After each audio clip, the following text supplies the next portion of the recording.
Amalaki Ekadashi. One who hears this sacred story with faith becomes blessed with bhakti and ultimately returns to the spiritual world. So please listen now with focused attention and devotion. King Mandata once said to Vishishta Muni, "O great sage, kindly be merciful to me and tell me of a holy fast that will benefit me eternally." Vishishta Muni replied, "O king, kindly listen as I describe the best of all fast days, Amalaki Ekadashi. He who faithfully observes a fast on this Ekadashi obtains enormous wealth, gets free of the effects of all kinds of sins, and attains liberation.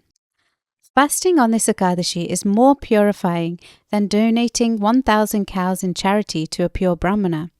So please hear me attentively as I tell you the story of a hunter who, though daily engaged in killing innocent animals for his living, achieved liberation by observing a fast on Amalaki Ekadashi, following the prescribed rules and regulations of worship.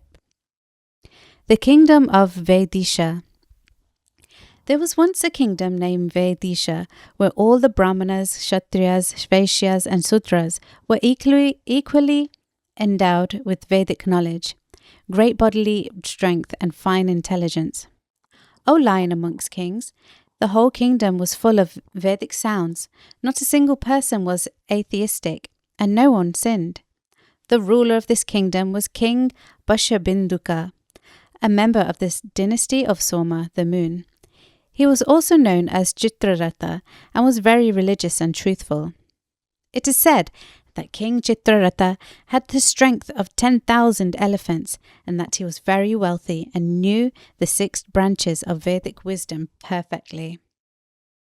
During the reign of Maharaj Chitrarata, not a single person in his kingdom attempted to practice another's dharma, duty. So perfectly engaged in their own dharmas were all the Brahmanas, Kshatriyas, Vaishyas and Sudras. Neither miser nor pauper was to be seen throughout the land. Never was there a drought or flood. Indeed, the kingdom was free of disease and everyone enjoyed good health. The people rendered loving devotional service to the Supreme Personality of Godhead, Lord Vishnu, as did the king, who also rendered special service to Lord Shiva. Moreover, twice a month, everyone fasted on Ekadashi. In this way, O best of kings, the citizens of Vidisha lived many long years in great happiness and prosperity. Giving up all varieties of materialistic religion, they completely dedicated themselves to the loving service of the Supreme Lord Hari. Once, in the month of Falguna, February-March, the holy fast of Amalaki Ekadashi arrived, conjoined with Dvadashi. King Chitrarata realized that this particular fast would bestow especially great benefit, and thus he and all the citizens of the Vidisha observed this sacred Ekadashi very strictly, carefully following all the rules and regulations. After bathing in the river, the king and all his subjects went to the temple of Lord Vishnu, where an Amalaki tree grew. First the king and his leading sages offered the tree a pot filled with water, as well as a fine canopy, shoes, gold, diamonds, rubies, pearls, sapphires, and aromatic incense.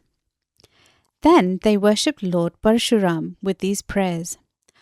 O Lord Parshuram, O son of Renuka, O all-pleasing one, O liberator of the worlds, kindly come beneath this holy Amalaki tree and accept our humble obeisances.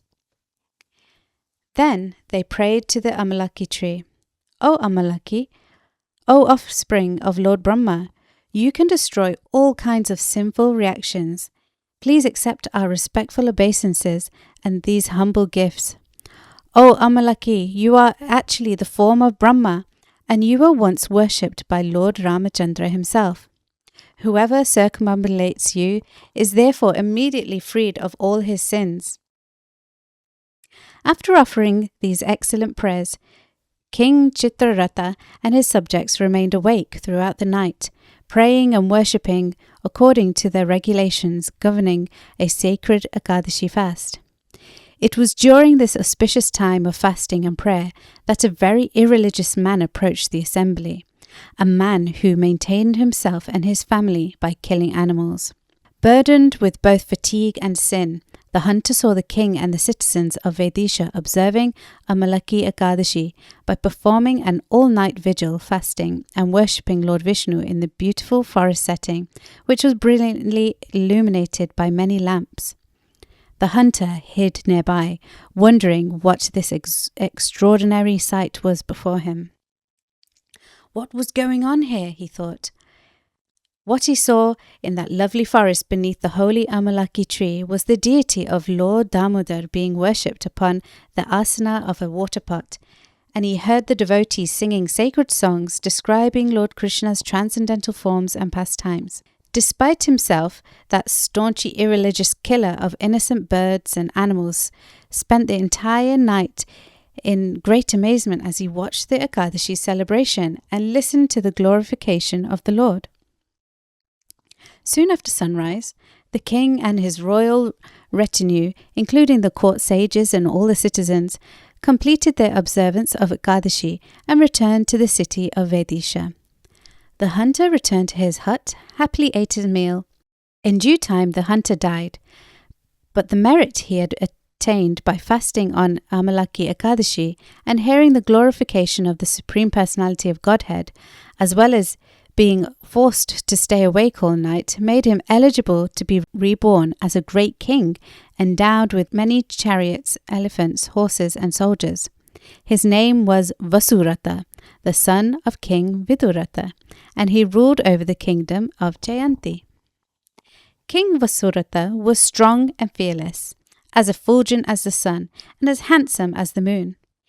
In strength he was like Sri Vishnu, and in forgiveness he was like the earth itself, very charitable and very truthful. King Vasurata always rendered loving devotional service to the Supreme Lord, Sri Vishnu. He therefore became very well versed in Vedic knowledge. Always active in the affairs of state, he enjoyed taking excellent care of his subjects as though they were his own children. He disliked pride in anyone and would smash it when he saw it. He performed many kinds of sacrifices, and he always made certain that the needy in his kingdom received enough charity. One day, while hunting in the jungle, King Vasurata strayed from the footpath and lost his way.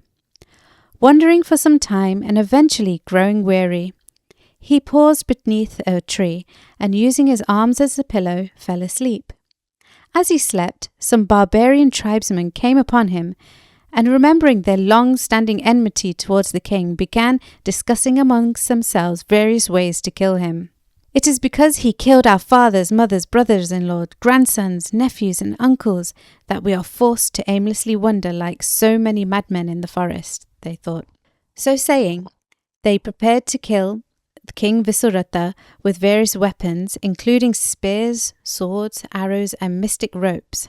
But none of these deadly weapons could even touch the sleeping king, and soon the uncivilized dog-eating tribesmen grew frightened. Their fear sapped their strength, and before long they lost what little intelligence they had and became almost unconscious with bewilderment and weakness. Suddenly, a beautiful woman appeared from the king's body, startling the aborigines. Decorated with many ornaments, emitting a wonderful fragrance, wearing an excellent garland around her neck, her eyebrows drawn in a mood of fierce anger, and fiery red eyes ablaze, she looked like death personified. With her blazing chakra discs, she quickly killed all the tribal hunters who had tried to slay the sleeping king. Just then, the king awoke, and seeing all the dead tribesmen lying around him, he was astonished. He wondered, "These are all great enemies of mine. Who has slain them so violently? Who is my great benefactor?" At that very moment he heard a voice from the sky. "You asked who helped you. Well, who is that person who alone can help anyone in distress? He is none other than Sri Keshava, the Supreme Personality of Godhead, he who saves all who take shelter of him without any selfish motive." Upon hearing these words, King Vasurata became overwhelmed with love for the personality of Godhead, Sri Keshava, Krishna. He returned to his capital city and ruled there like a second Lord Indra. the king of the heavenly regions, without any obstacles at all. Therefore, O King Mandata, the Venerable Vishishta Muni concluded, anyone who observes this holy Amalaki Ekadashi will undoubtedly attain the supreme abode of Lord Vishnu. So great is the religious merit earned from the observance of this most sacred fast day. Thus ends the narration of the glories of Falguna Shukla Ekadashi or Amalaki Ekadashi from the Brahmanda Puran. Note, if the Amalaki tree isn't available, then worship the sacred Tulsi tree. Also plant sacred Tulsi seeds and offer lamps to her. Hare Krishna.